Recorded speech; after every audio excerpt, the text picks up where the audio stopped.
listening to Preacher in the Hat Podcast. Lock us in and rip the knob off. Welcome into another episode of Preacher in the Hat. My name is Eric. Got a few more guys with me here in studio as we record this tonight. As always, my dad, Steve. Yes, sir. Who's here on my right, but visually for you, that's useless. And then also we have Chris behind the cameras and on a hot mic. As always, my brother Derek is not here tonight. His son Isaac has a baseball game. Go Cardinals. But in his place, we've done it again, Chris. Yeah, we did. We've got us another guest. Yes, we did. Give it up in studio for Mr. Shawn Morrison. Whoa! Yes, sir! Yes, sir! Yeah, baby. Shawn, welcome to the show. Yes, thank you for having me. And some places he's known as Chef Morrison, but we'll just call him Shawn. And as soon as his hearing recovers, we'll jump into his story. So we have been discussing... we've been talking about stories of transformation. We kicked that off with an episode, I guess now 3 episodes ago, maybe, if I have it right in my mind. Right. We kicked off an episode. It was literally called Stories of Transformation. And then we've met, assuming this all airs as it should, and this isn't a surprise to you, we've met with a couple of guys, Justin Castle and Michael Farley, to hear about their stories of transformation, and Mr. Shawn Morrison is up next with us. So Shawn, what we like to do is when we're talking about this, or the way that I like to think about it, is you kind of got the old and the new, Right. And then there was that line. You know, there was whatever that line. We all know ultimately it's Jesus, right? He's the one Right. who does the transformation. There's a whole lot of things that kind of play into who you used to be turning into who you are now. And we know he's kind of the line in the sand, if you will. But there's a whole lot more to everybody's story. So that's what we're going to jump into. But real quick, I can see something on the tip of Mr. Sumter's tongue. Well, I think it's good to note that you said there's a line, but I'm not trying to go deep quick, but sometimes there's a lot of lines. Yeah. You know what I mean? Right. Because I think sometimes we think that there is a moment when we become new, Yeah. but we're that's right. becoming new all the time, right? Yeah, that's right. I agree. So anyway, carry on. Good, boy. Well I'll tell you what, he went right on in well there and said. just jumped right in on that, man. That's good, Chris. I like it. Yeah, and it's very good. It's more, how would we say, dynamic, and this story of transformations are often dynamic. You know, they're not always in a straight line. They're more like this. Absolutely. That kind of thing sometimes. So yeah. So let's kick this off, getting with some people, or getting our audience to maybe understand y'all's connection a little bit. Yeah, cool. And Shawn, how long have you known my dad? Oh, goodness.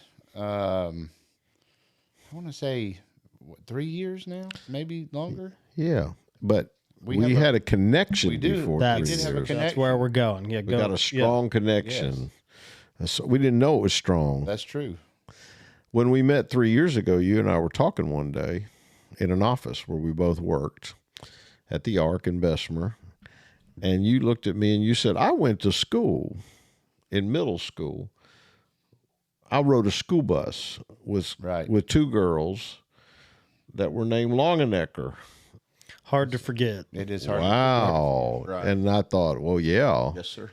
And he said, one was Shauna and one was Tanya. I said, Shawn, those were my daughters and are my daughters. So, wow. Yeah. You rode school bus, what, a year or 2 or 3, did. something Yeah, like 2 that? or 3 years with him? Yeah, 2 or 3 years with them. And so I immediately got on the phone and called Shauna and Tanya and said, guess who I work with? That's right. And so while the working together has been 3 years, the connections go further Which school was back. that? Which school would that have been? It was Clay Chalk. Clay yeah. Chalk. Clay Okay, Chalk, great. Yeah. Cool. Clay Chalk, yeah, that's where they were. And you were up the road on I was off Old Springville Road. Old Springville Road. He lived yeah, up can't Old miss Springville that one. Road. No. Yeah. That's the main drag. Yeah. There. So, and what's cool is your stories. Some of the stories of transformation that we might talk about tonight had not really started when you knew Shawn and Correct. Tanya. It was later on, but still very cool. And to make those kind of connections and know, they always say we're only six people away from being connected to everybody. And it's kind of crazy how Malcolm Gladwell, I think, is the one who said that. But anyhow, it is pretty crazy about those connections and that kind of thing. But it was fun then for me to say, tell me about your life back then. What did you experience? What was that like then? Because I didn't know him. And didn't know anything of his story. So, but did know he lived on Old Springville Road and lived close. And so you don't know what's going on in the lives of people all around you. People you ride the bus with and people and how God can put those connections together in a different sort of way. So, that's how that happened. But I remember sitting in that office when you asked me that question. I remember that. It was really kind of a cool moment. It really was. It really was. And then when we called them and they remembered me, they did. They remembered you. Absolutely, they did. Well, yeah, I remember Shawn. And the stories, we still remember the same stories as the bus driver. That's right. Our bus driver was so memorable. Yeah. Yeah, Well, Miss maybe we Foster. should have had Shawn and Tanya in on this episode. I don't Right. know. They've been on the podcast before. And you do have some good times talking to them these days too, Absolutely, I do. we share church space together and that kind of thing, and we share a church body together now. So yeah, pretty cool. When I listened to you tell your story, there would have been moments of great pain and sorrow, really, for you in your life growing up, Shawn. And it's crazy because my daughters didn't know that was happening to you. Obviously, I didn't because I had no connection with you. Right. But now to hear that, but to also see the hand of God and what He's done in you now is really, really pretty cool. Yeah, that's my favorite part. That's right. That's right. So maybe if we can jump in a little bit, Eric, I think you're cool with that, and that is,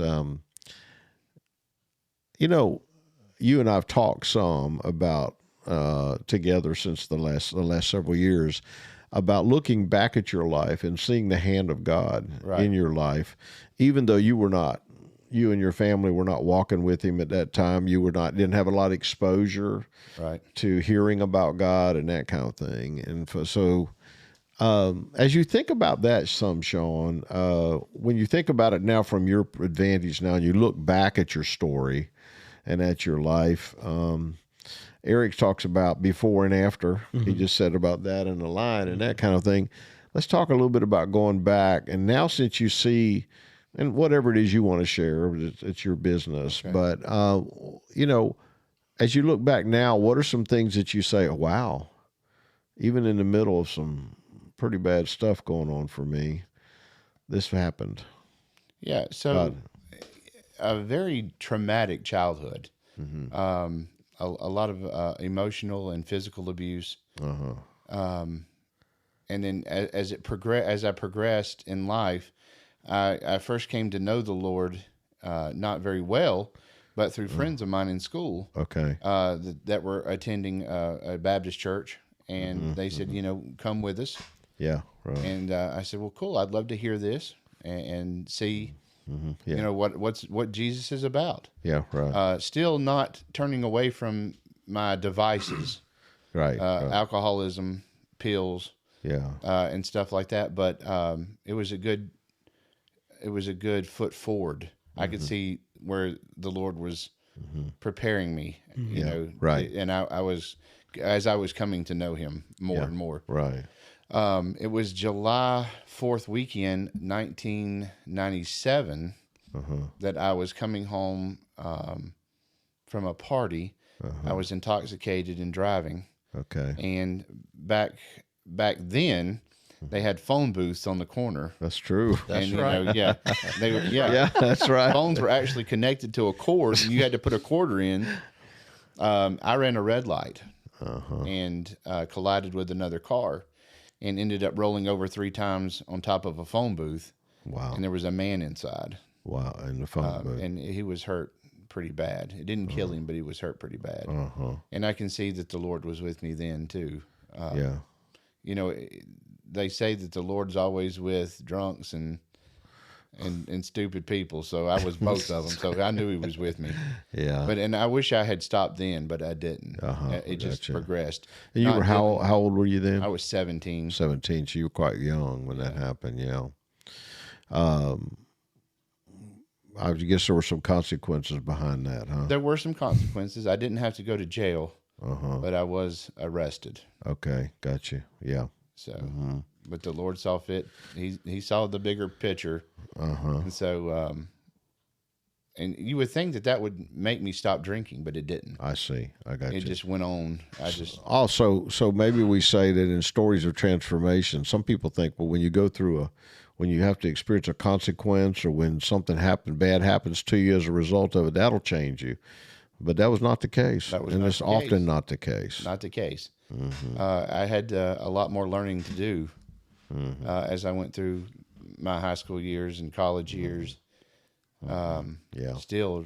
Still using alcohol and pills and stuff to get through. Yeah, I got you. Yeah. Chris, you got your hand up. First off, you're not in a deposition. You can answer any one of these questions or none of them. I plead the fifth. But I always, not in a kind of a weird way, but I always kind of am interested when someone's sharing things that they've gone through, like asking them this question, like what was the first time you remember, the incident that you remember getting into alcohol? Like, you know what I mean? Like some people were like, man, I remember the first time, and it's a sip of wine, you know, right. Or it's, and I think, and the reason why that's interesting to me is because how things get introduced to people. That's right. Right. That's and right. then what they do with that. That's an important part of the story. Right, it is.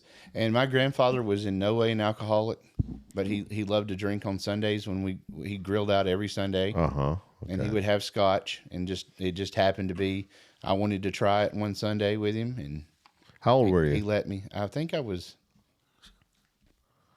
to say I was 14. Okay, gotcha. And he let me try it, and it was great. And so I thought it was just the best thing in the world, you know. Yeah. And so even through high school, I was taking my water bottles, pouring out the water, filling them with vodka, and that's the only way I could function to get through school. Okay, yeah, gotcha. But alcoholism ran in my family. Okay, it does. So, Gotcha. Last dumb question. How does, well, not last, but how does a 14-year-old get scotch? Or I know you said that your uncle grilled out and he liked scotch. my granddad, Your did. granddad, Yeah. right? But like, you had to have a supplier. A supplier. I had a supplier. It was his liquor cabinet. They always had a full liquor I cabinet. got you. Yeah. So access and opportunity. Absolutely. You had access and opportunity even from home. Right. Yeah. So at what point, you're saying that at age 17, it wasn't enough for you to say, look, I got to stop this. Right. Was there a point, and when was there a point when you said, you know what, this ain't working? Right. About 7 years ago. Okay. I'll be sober 7 years, November the 15th. Okay. Mm-hmm. So I had lost everything. My marriage fell apart. You were married how long? We were married almost 10 years. We were together almost 20 years. Okay. Because we dated almost 10 years before we got married. Okay. So my marriage, I lost my job, my home. I was living in my car. And so I was just at that point to where I didn't know what else to do. I was going to take my life. Yeah. So, and that's... And that was, but you were involved in business during that time. You were in a same relationship for 20 years. Right. So there were some aspects of your life that had what the world would call some stability. I did. I was a very functioning alcoholic. Okay, you're functioning. Okay, all right. And sometimes when you're functioning like that, the need to change doesn't seem as great. Was that fair to say? That's very fair to say. I was very angry with God when my marriage ended, because I would function fine during the week. Okay. And then occasionally on Sunday morning we'd get up and go to church. Okay. It's sort of like when I was younger. I was doing methamphetamines and still trying to go to church. With the youth group. Yeah. So, and you mix meth and church, you Methodist. So, That's the first time I've heard that. yeah. They probably would With a shout out to our Methodist. Yeah, shout out to our Methodist friends. Thank you. I don't think they would be too happy about that. But that's okay. With disclaimer to all our Methodist That's friends. not all Methodist. Thank you. Sean's opinions are not those of the management right. of Preacher That's in the right. Hat. So No, absolutely not. yeah. But yeah, so even though you're hearing about God, you're still high. Right. You know what I'm saying, in the middle of all that. Yes. So, you know what's interesting? I think sometimes, if I may just editorialize a little bit, is I found that some people think that if somebody's still getting high and drunk, that you're wasting your time talking to them about the gospel. You agree with that? I don't agree with that at all. I mean, I agree that if you keep pouring into people, you're planting those seeds, Yeah, that eventually they're going to grow. Gotcha. Even if they're still living in that lifestyle. Absolutely. Yeah. In other words, in other words, you don't clean up and then hear the gospel. Oh no. Okay. Yeah. I remember all the seeds that were planted. Yeah. Even though I was high and drunk. Right. Yeah. Gotcha. And those seeds bore fruit 7 years ago. They did. In a really profound way. At a low point, you were no longer a functioning alcoholic. No, and I thought I was hiding it pretty well. That's my point. You know, my whole thing, I thought I was hiding it. I thought I was functioning and nobody knew, but they knew. So you were helping to run restaurants sometimes during that time? I owned a restaurant for several years in Birmingham. Okay. And then bought another one in Blount County. Okay. And at the restaurant the whole time, if you didn't see a drink in my hand, they knew to bring me one. Because I just had to have it. Okay. So you were drinking on the job. Oh, absolutely. Yeah. Well, if you're the owner, you could. Huh? Oh, yeah. As an owner, you got a full bar access. Right. Yeah. So you had access and opportunity at the house, and then you also had access and opportunity at work. Absolutely. So you put yourself in those kind of positions. You can't sell a bottle of wine that you haven't tasted because Absolutely, you got to try it. No, I got you. Yeah, you've got to try it. Yeah. I mean, if you had horns and pitchfork, we wouldn't care. Would we? No, that's true. That is true. Amen to that. Amen. I don't know, Eric. I don't know if we should join in with the amens there or not. But anyhow, Now, at the lowest point, when I ran out of alcohol to drink, it was turning to cough syrup and. I see. Anything Okay. you could get, anything you could get with alcohol in it. Yeah, that's right. Yeah. So Because it doesn't matter as long as it has the right kind of impact on you. It's hard for me to run a company sober. So when was it? Because I can see how that could you'd be playing the part, honestly. Like you have this restaurant, you got the music playing, you got this bar and it's glistening and the lights, and I get it. At what point do you okay, I'm starting not to keep track of my business? Well, I had a partner in one of them, and they started to notice when the money started missing, and I was doing other things with the money that I shouldn't have been doing. I got you. Well, I remember you telling me there were times that you really had a good week and stuff like that at the restaurant, and you guys would go out.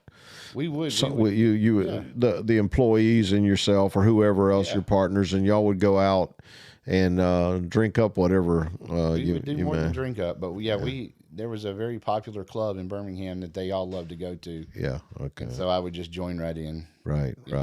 And I knew I had no business going into it because I was married. Right. But it didn't stop me. Right. I got you. It was not the Quest Club, by the way. It was I not just the want Quest. to tell everybody that. I don't even know what that is. It was not the But Quest. For all of you who know that, we'll let that with you. You So, kind of you. It was actually the furnace. But you guys, because I've talked to a lot of people that have owned restaurants, and it's got to be the hardest work that you can possibly imagine. So that would play into we had a great week, we deserve. Yeah. Absolutely. To take, Oh, yeah. It's like you guys are married to that business. You have to be. Yeah, absolutely. That's the way to make the money. You have to be married to it. Right. Yeah. So you kind of talked about, we kind of got right up there next to where rock bottom was for you. So Yes, rock bottom had a basement. I didn't even know. Yeah, I so found myself in it. let's let's start to lean in towards that Coming out of upward the trek basement. on the ladder. Yeah. What was on the other side of that? Well, okay, so at my lowest point, I had a friend, and her name was Chris Johnson, and she called me one day and she said, "There's a man that I need you to meet," and she said, "He's my pastor, and I think that he can really help you." And I said, "Okay." So I met her at the church. It was Love's Crossing Church of God, and his name was Philip Jones. And I sat in his office one night, and he said, "What do you think led you to this point?" Sitting here in my office in front of me right now. And I just started weeping. I said, a lot of bad choices, bad decisions, and I want to know the Lord, and I've just turned away from him, and I need to know the Lord.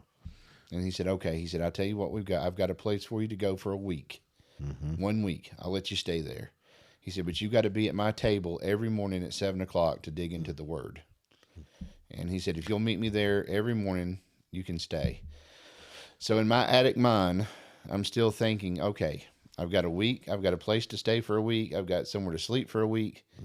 And after that week is over, I'll figure something else out. Right. So the first morning, I met him at the table. We got into the Word. Second morning, third morning, fourth morning, and I was starting to feel again. And you were sober. I was sobering up. Sobering up. Yes. And so I just started feeling again. So after a week, I was like, "Here it comes. I'm going to have to leave." And he's like, "Well, he said, "I just want you to know I'm proud of you for doing what you said you're going to do." He said, "I'm going to let you stay." He said, "But you got to find a job, and you got to do what you're supposed to do." And I said, "Okay, well, I can do that then." And so that was really the upward of me getting sober and staying sober. And since that day, November the 15th, I had not taken another drink or anything. Thanks to Philip Jones and the Lord.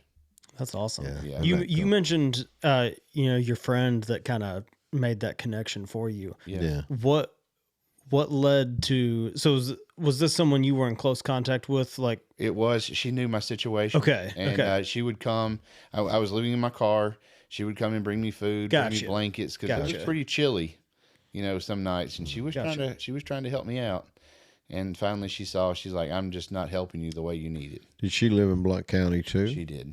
Were you up that way most of the time? I was spending a lot of nights at UAB in Gardendale, the freestanding ER. Oh. I was parked in their parking lot at night, living in my car, because I knew if I needed to go into the ER, coming down off the methamphetamines and stuff, then I could go right in there. And she worked in Gardendale as well. So okay. Some people in your story of transformation don't see that it was a move up, owning a restaurant. A lot of people say you've made it. You know what I'm saying? Right. And then your homelessness was a result almost of your success, right, in your own strength.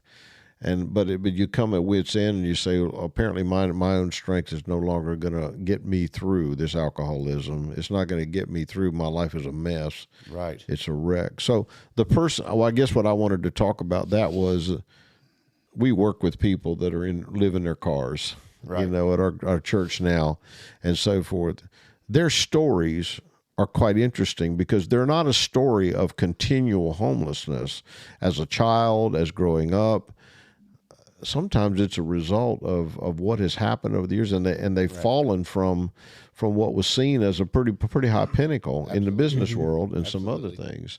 So that's also the story of some people. Now, there's some people who have lived a life of never really experiencing what you experienced with the money and that kind of thing. But in your case, you had some money, you had a life, you had a family. Absolutely. You know what I'm saying, and you lost it all. But it's interesting to me. When you brought it out, Eric, in your question, yes. Why did this guy say you stayed at his house, didn't you? I did. So think about that. Never had met him. Never met before. him, and he's inviting you to stay at his house all week long. All week long. You were not his first rodeo either. Absolutely not. Absolutely not. So in your story of transformation stands this giant of a man Giant of a man, yeah. who passed away recently in the last few years. Yeah. Painful. Yes. I know you miss him, But let's give honor to God and him Absolutely. tonight. Yes, That absolutely. in our stories of transformation, there are people. Yes. There's often a person. There's people that are right there. Yes. And they do the unusual often for a story of transformation. They do something that's outside the box. And Philip certainly did that for you. He did that. He absolutely did that. And so that was a very pivotal moment in my recovery. When I was younger and I was going to church, I felt a calling on my life. Okay. And I never explored it. I never looked I was too busy partying and doing other things. But when I started working with your dad, I love this story. There's a brother. I mean, he's just a great friend. And I met Jesse Leonard in Montgomery, and he just showed up one day. He was over the house, and he said, "Man," he said, he calls me little brother. He said, "Little brother, you got a calling on your life." And he said, "We're going to bring it out." He said, "I'm telling you, you can. It's on there." That's cool. And I said, "Jesse, I appreciate that." I said, I've always felt that. And so he, knowing your dad, he brought me into Good News Fellowship, and man, and then it just up we go. That's right. And so then I was licensed to preach, and then ordained. Right. And so I was like, man, look at God showing out. Yeah, that's right. Yeah, it's just been a great. So your story of transformation was a call many years ago while still in this mire, in this muck. Right. But you did know the call.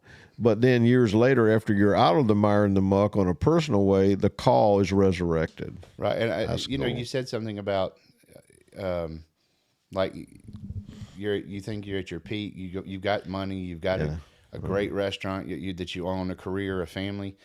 And by the world standards, you would think that is living your best life. Right. But I can honestly say this is living my best life. Right.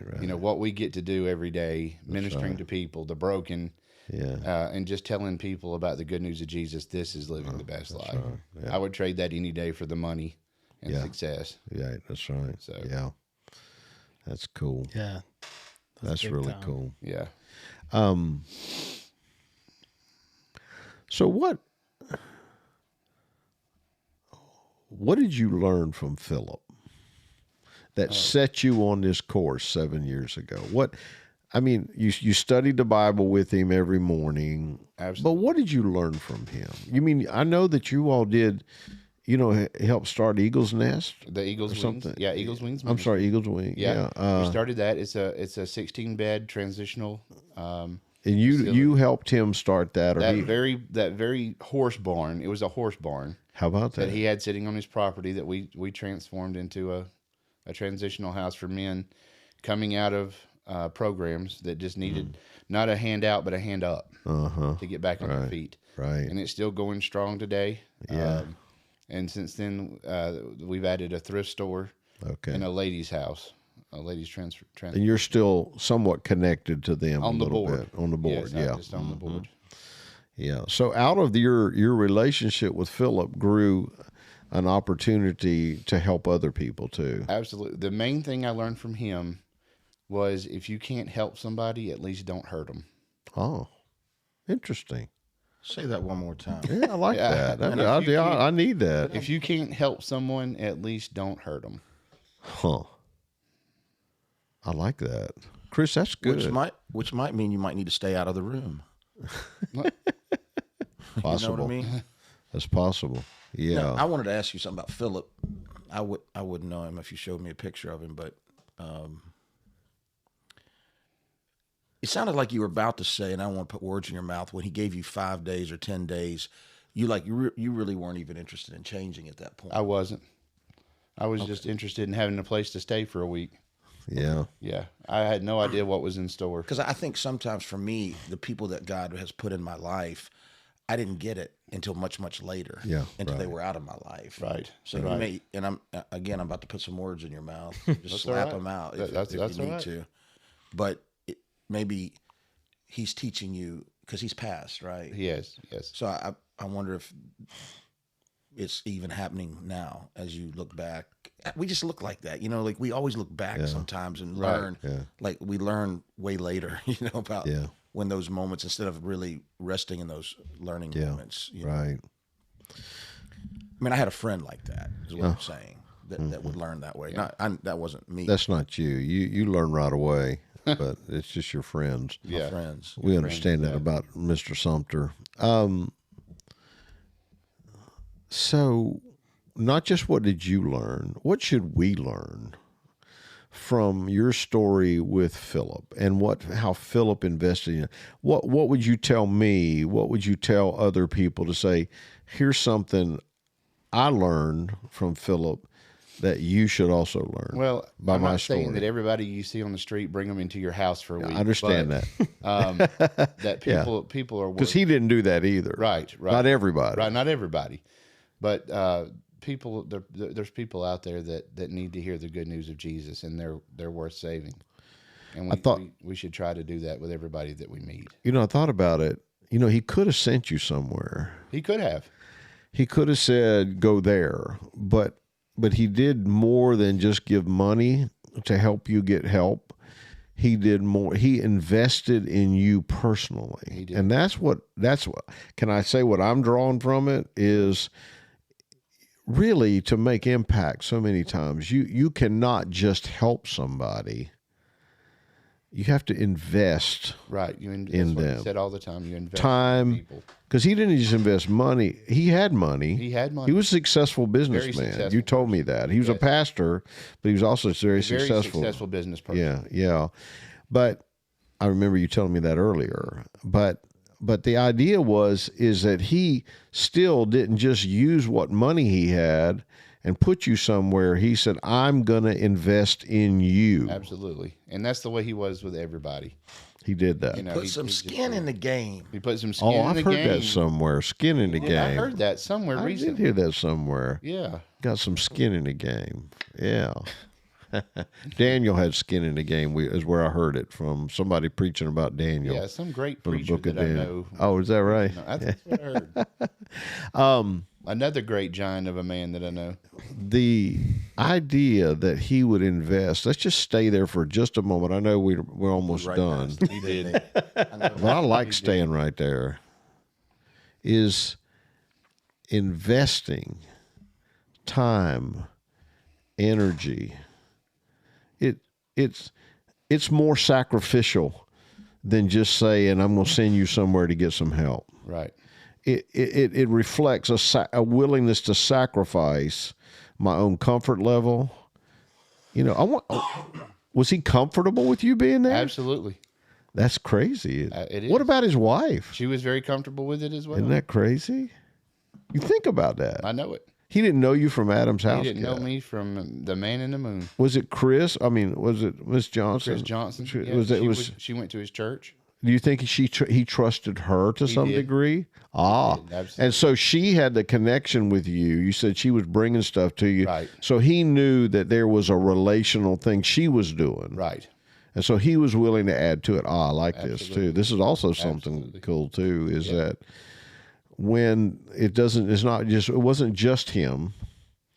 It was, looking back, it was just the whole. It's just the way God orchestrated all of it. It was just everybody playing a part in the recovery process for me.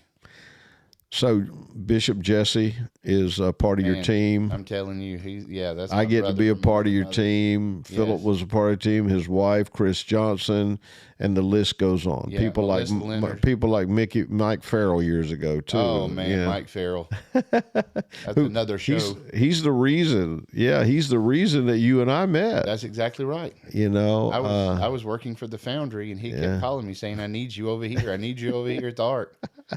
Yeah, interestingly. So So, but it's all bunch of the story of transformation involves those teenagers that invited you to church way back there. And what kind of church did you say they went to? A Baptist church. Thank you. I knew He grew that up was Baptist. That's why he's got. That's why he's got a brain. Because we're still a people of the book. of the book. I like that.